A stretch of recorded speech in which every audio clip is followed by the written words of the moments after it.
You finally get hired as a UX designer, you open the company's digital product, and immediately your brain goes, okay, but where do I even start? The fact is, if your experience is anything like mine, you're not always handed one clean project. Like, here's the app, or here's the website, or whatever. Here's the problem. Go there, redesign it this, redesign it there. There is no clear plan. And I'm pretty sure this happens to a lot of designers out there. That's when I realized UX work was much bigger than originally thought. Sometimes the most valuable thing a UX designer does is identifying these real problems first. And today, I want to talk about that process using real examples from my own career and experience. Hi everyone, my name is Nayama. I'm a UX and product designer. And in this video, I want to talk about something that nobody really explained when you're learning UX or when you're starting. What happens when you join a company and there is no clear UX process, no roadmap, everything, and that's totally normal, okay? And everything feels a little chaotic, and suddenly your job becomes, please help us figure out what is broken here. And that is where the problem identification becomes one of the most important UX skills. One thing I learned very quickly is this: UX designers are not just screen decorators. A lot of people think UX is like make it prettier, move this button, but real UX starts with understanding the friction itself. Like why users are confused, why this team is struggling, why the updates are taking forever, why nobody's agreeing on priorities. Sometimes the design problem is actually a process problem, because at first, I also thought that I needed to arrive with all the answers, but actually a lot of the UX work starts with the observation, with watching, with listening, connecting patterns. You basically become like a detective, sorry. Sometimes like a slightly sleep-deprived detective with 47 tabs open, whatever. And honestly, the better I got in identifying the problems, the more valuable my design work became.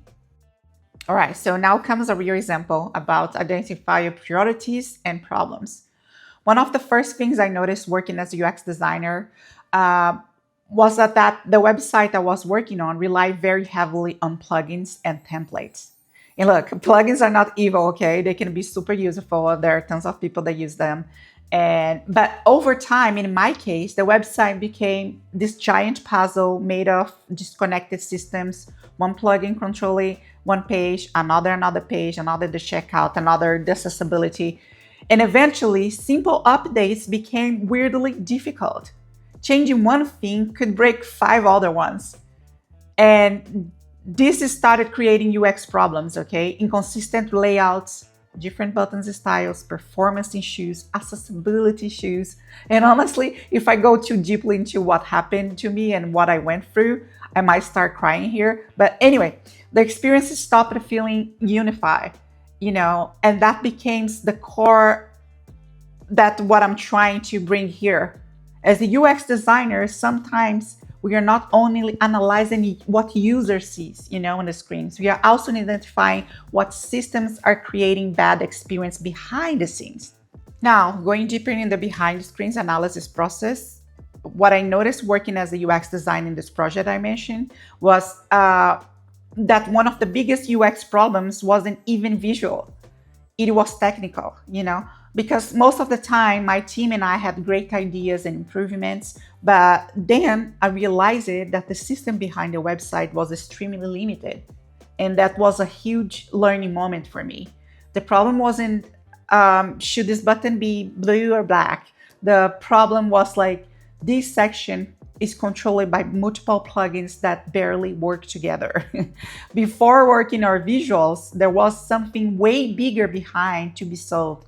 And yes, that's why UX is in fact much bigger than designing screens.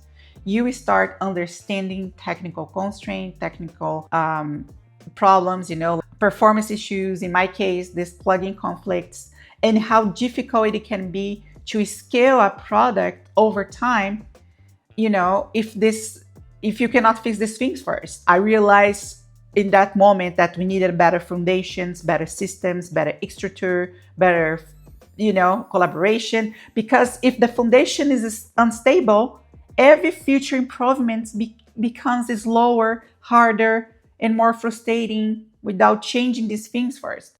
What I want to say is like UX and technology are deeply connected, and a beautiful design that cannot realistic be implemented or maintained consistently is not fully solving the problem. Another thing that I want to mention in this video is like one of the most hardest parts of being UX designers is helping people actually understand what you do, because many stakeholders like only see the visual side of things, fonts, colors, layouts, but UX is also like building trust, accessibility, consistency, usability, customer confidence, reduce frustration, Sometimes UX means like improving communication inside the teams too. Sometimes it means realizing the real issue is not the button, it's the entire process behind the button. So if you're new in UX design, I want to tell you something I wanted to hear. When you join a company where everything feels chaotic, messy, that does not mean that you are failing, okay? Sometimes the mess is the work. How fun is that, huh? And sometimes, most of the time, your biggest value comes from identifying patterns, connecting problems, asking questions, and helping the people see what's actually happening there. You don't always start with the solutions. That's what I mean. Sometimes you start with awareness. And honestly, that process taught me that UX is way more strategic than I thought. It's communication, it's system thinking, observation, business, collaboration. And yes, sometimes also adjusting a button color.